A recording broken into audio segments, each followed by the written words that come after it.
வணக்கம். இது தமிழ் லங்கா நியூஸின் காலை நேர பிரதான செய்திகள். முதலில் தலைப்புச் செய்திகள். செம்மணி மனித புதைக்குழி ஆய்வுப் பணிகளிடையே பார்வையிட ஐரோப்பிய தூதுவர் குழு வருகை. ரணிலை போல் மகிந்தவும் சிறை செல்ல நேரிடலாம். அமைச்சர் ராமலிங்கம் சந்திரசேகர் எச்சரிக்கை. டிடி விக்ரமரத்ன மரணம் பாதுகாப்பு அதிகாரி வாக்குமூலத்தில் புதிய தகவல்கள். யாழ் இளைஞர் மர்மமான முறையில் மரணம். கரக்கட்டா லஞ்ச வழக்கு நீதிமன்ற அதிர்ச்சி தகவல்கள். சுரேஷ் அலை மனு மேன்முறையீட்டு நீதிமன்றம் உத்தரவு. அம்பாந்தோட்டை நீதவான் பணியிடை நீக்கம். சாவகச்சேரி பிரதி நகர பிதா வழக்கு ஒத்திவைப்பு. கட்டுநாயக்க விமான நிலையத்தில் போதைப்பொருள் கடத்தல் கைது. யாழ்ப்பாணம் செம்மணி மனித புதைகுழியில் அமைந்துள்ள மனித புதைகுழியை நேரடியாக பார்வையிட 4 ஐரோப்பிய நாடுகள் மற்றும் ஐரோப்பிய ஒன்றியத்தின் தூதுவர்களை கொண்ட குழு ஒன்று விரைவில் யாழ்ப்பாணத்துக்கு வருகை தரவுள்ளது. பிரான்ஸ், ஜெர்மனி, இத்தாலி, நெதர்லாந்து ஆகிய நாடுகளின் தூதுவர்கள் மற்றும் ஐரோப்பிய ஒன்றிய பிரதிநிதி ஆகியோர் அடங்கிய இந்த குழுவினர் இம்மாதம் 22ஆம் தேதி புதன்கிழமை செம்மணி புதைகுழி பகுதிக்கு பார்வையிட செல்ல உள்ளனர். இதற்கு முன்னதாக 21ஆம் தேதி இந்த குழுவினர் யாழ்ப்பாணம் வந்தடைய உள்ளனர். புதைகுழியை பார்வையிடுவதற்கான அனுமதியை யாழ்ப்பாண நீதவான் நீதிமன்றத்திடம் கோரி விண்ணப்பம் சமர்ப்பிக்கப்பட்டுள்ளது. யாழ்ப்பாணத்தில் உள்ள அரசியல் கட்சி பிரதிநிதிகள் மற்றும் சிவில் சமூக செயற்பாட்டாளர்களையும் இந்த குழுவினர் சந்தித்து கலந்துரையாட உள்ளதாக தெரிவிக்கப்பட்டுள்ளது. செம்மணி மனித புதைகுழியில் 3ஆம் கட்ட அகழ்வாய்வு பணிகளை 56 நாட்களுக்கு மேற்கொள்ள நீதிமன்றம் ஏற்கனவே அனுமதி வழங்கிய நிலையில் அகழ்வு பணிகளின் 35வது நாளான நேற்று புதிதாக 11 எலும்புக்கூடுகள் கண்டுபிடிக்கப்பட்டன. அதனுடன் சேதமடைந்த நிலையிலான ஒரு மோதிரம் மற்றும் விரல் எலும்புடன் இணைந்த நிலையில் இருந்த செப்பு மோதிரம் ஒன்று மீட்கப்பட்டுள்ளது. மேலும் 2 தொகுதி எலும்புக்கூடுகள் அடையாளம் காணப்பட்டுள்ளன. முன்னாள் ஜனாதிபதி ரணில் விக்ரமசிங்கே சிறையில் அடைக்கப்பட்டதைப் போல முன்னாள் ஜனாதிபதி மஹிந்த ராஜபக்ஷவும் எதிர்காலத்தில் அதே நிலையை எதிர்கொள்ள நேரிடலாம் என கடற்றொழில் நீரியல் மற்றும் கடல் வளங்கள் அமைச்சர் ராமலிங்கம் சந்திரசேகர் தெரிவித்தார். நேற்று கடற்றொழில் அமைச்சின் வளாகத்தில் இடம்பெற்ற வடக்கு மாகாண பெண் தலைமைத்துவ குடும்பங்களுக்கான உதவி திட்ட நிகழ்வில் உரையாற்றிய போது அமைச்சர் இவ்வாறு தெரிவித்தார். வடமாகாணத்தில் ஊழல் மற்றும் மோசடியில் ஈடுபட்டோர் யாரும் சட்டத்தின்படி இருந்து தப்பிக்க முடியாதென்று அவர் தெரிவித்தார். தற்போதைய ஆட்சி லஞ்சம் ஊழலற்ற ஒரு அரசாங்கமாக செயற்படுவதாக அமைச்சர் குறிப்பிட்டார். நாடு தழுவிய ரீதியில் ஊழலுக்கு எதிரான நடவடிக்கை முன்னெடுக்கப்பட்டு வரும் நிலையில் யாழ்ப்பாணத்தில் இதுபோன்ற நடவடிக்கைகள் இல்லை என்ற விமர்சனங்கள் எழுந்துள்ளதாக அவர் குறிப்பிட்டுள்ளார். மேலும் தற்போதைய ஜனாதிபதி அன்ருகுமார் திசாநாயக்க வறுமையிலிருந்து முன்னேறி வந்தவர் என்றும் அதனால்தான் அவரின் ஆட்சி ஏழை மக்களின் நலனை மையமாக வைத்து செயற்படுவதாக அமைச்சர் குறிப்பிட்டார். சட்டத்தை நடைமுறைப்படுத்தும் போது யாருக்கும் தனிச்சலுகை இல்லை என்றும் அவர் மீண்டும் வலியுறுத்தியுள்ளார். முன்னாள் காவல்துறை மாதிபர் சிடி விக்ரமரத்ன மாலபி தலாஹினவில் உள்ள தன்னுடைய இல்லத்தில் உயிரிழந்த சம்பவம் தொடர்பில் மேலும் விவரங்கள் வெளியாகியுள்ளன. அவரது பாதுகாப்புக்காக 2 காவல்துறை அதிகாரிகள் நியமிக்கப்பட்ட நிலையில் சம்பவம் நடந்தபோது அவர்களில் ஒருவர் கடமையில் இருந்தார். விக்ரமரத்ன பயன்படுத்திய கைத்துப்பாக்கி காவல்துறையால் அவரது பாதுகாப்பு அதிகாரிகளுக்கு வழங்கப்பட்டதாக தெரிவிக்கப்பட்டுள்ளது.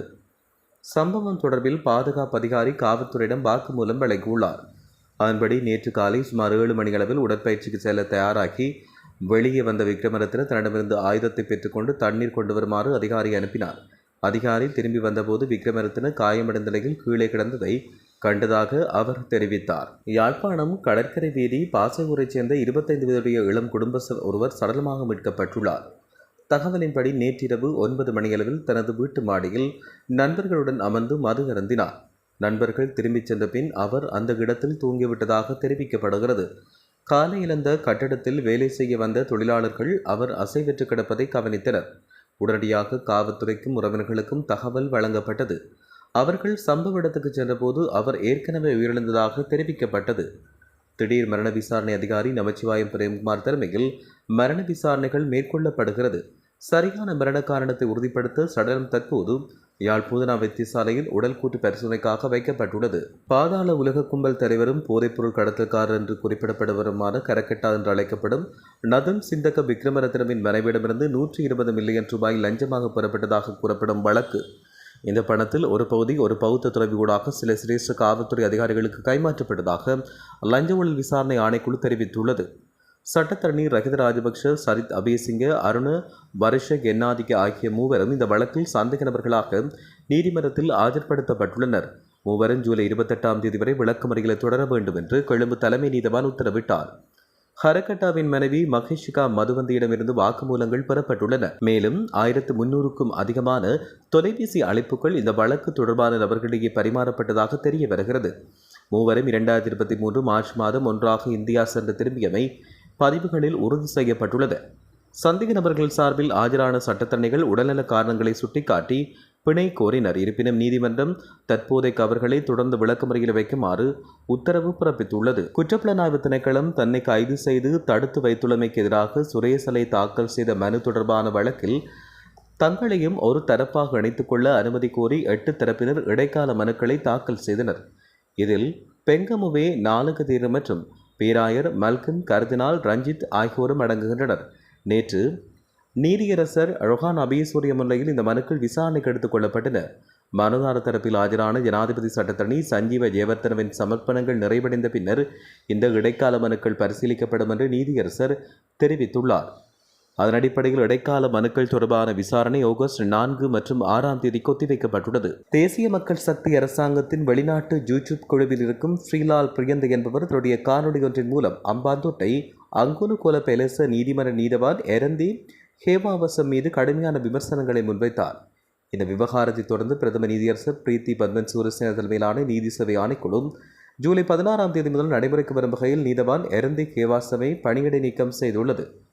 அவரின் இடத்துக்கு முன்னர் நீதிச்சபை ஆணைக்குழுவின் சிரேஷ்ட உதவி செயலாளராக பணியாற்றிய உத்தால சுவந்திரகொட அங்குனு கொல பெலச குற்றவியல் நீதவான் பதவிக்கு நியமிக்கப்பட்டுள்ளார். இதேபோல சர்ச்சைக்குரிய வழக்குகளை விசாரித்து வந்த சிரேஷ்ட நீதிபதி இசுரு நெத்திகுமாரவன் அண்மையில் இடமாற்றம் செய்யப்பட்டு தற்போது அம்பாந்தோட்டை பிரதேச நீதிமன்றில் கடமையாற்றி வருகிறார். நீதித்துறையில் தொடர்ச்சியான இடமாற்றங்கள் நடைபெற்று வருவதாக தகவல் அறிந்த வட்டாரங்கள் தெரிவிக்கின்றன. சாவகச்சேரி நகரசபையின் பிரதி நகரபிதா கிஷோரை அந்த பதவியிலிருந்து விலக்கி வடக்கு மாகாண ஆளுநர் வெளியிட்ட வர்த்தமானி அறிவிப்புக்கு எதிராக ரிட் மனு ஒன்று தாக்கல் செய்யப்பட்டது. இந்த மனு மீதான விசாரணை இன்று செய்தியாகியுள்ளது. நேற்று இந்த வழக்கு யாழ் மேல் நீதிமன்றில் நீதிபதி சதீஸ்கரை முன்னிலையில் எடுத்துக் கொள்ளப்பட்டது. எதிர் மனுதாரர் தரப்பில் ஆஜரான அரசு சட்டத்தனை பதில் மனு தாக்கல் செய்வதற்கு சில ஆவணங்கள் தேவைப்படுவதாகவும் அதற்கு கால அவகாசம் வேண்டும் என்றும் நீதிமன்றத்திடம் கோரினார். இதை ஏற்ற நீதிமன்றம் ஜூலை 23ஆம் தேதிக்கு முன்னர் பதில் மனுவை தாக்கல் செய்யுமாறு உத்தரவிட்டு வழக்கு விசாரணையை ஜூலை 24ஆம் தேதி நிர்ணயித்தது. இதன் விளைவாக புதிய பிரதி நகர பிதாவை தெரிவு செய்வதற்கு முன்னர் நிர்ணயிக்கப்பட்டிருந்த ஜூலை 21ஆம் தேதி ஜூலை 28ஆம் தேதிக்கு ஒத்திவைக்கப்பட்டுள்ளது. கட்டுநாயக்க விமான நிலையத்தில் 10 மில்லியன் ரூபாவுக்கும் அதிகமான மதிப்புள்ள 237 கிராம் கொகையின் போதைப்பொருளுடன் பெண்ணொருவர் கைது செய்யப்பட்டுள்ளார். அங்கோலா நாட்டைச் சேர்ந்த 54 வயதான இந்த பெண் அங்கோலாவிலிருந்து எத்தியோப்பியாவின் அடிஸ் அபாபா வழியாக கட்டார் நாட்டின் டோஹா கட்டார் வழியாக இலங்கைக்கு வந்துள்ளார். விமானத்திலிருந்து இறங்கியவர் சர்க்கர நாட்காலியில் விமான நிலைய முனையத்துக்கு சென்றபோது அவரின் நடத்தையில் சந்தேகம் கொண்ட சுங்க அதிகாரிகள் சோதனை மேற்கொண்டனர். இதன்போது 14 கொக்கையின் மாத்திரைகள் மீட்கப்பட்டன. விசாரணையின் பொழுது மேலும் பல போதைப் பொருட்கள் மாத்திரைகளை தான் விழுங்கியதாகவும் அந்த பெண் அதிகாரியிடம் தெரிவித்தார். இந்த சம்பவம் தொடர்பில் சுங்க போதைப்பொருள் கட்டுப்பாட்டு பிரிவினர் மேலதிக விசாரணைகளை மேற்கொண்டு வருவதாக தெரிவிக்கப்படுகின்றமையும் குறிப்பிடத்தக்கது. இத்துடன் இன்றைய காலை நேர பிரதான செய்திகள் நிறைவடைகின்றன. மீண்டும் அடுத்த பிரதான செய்திகளோடு சந்திக்கலாம்.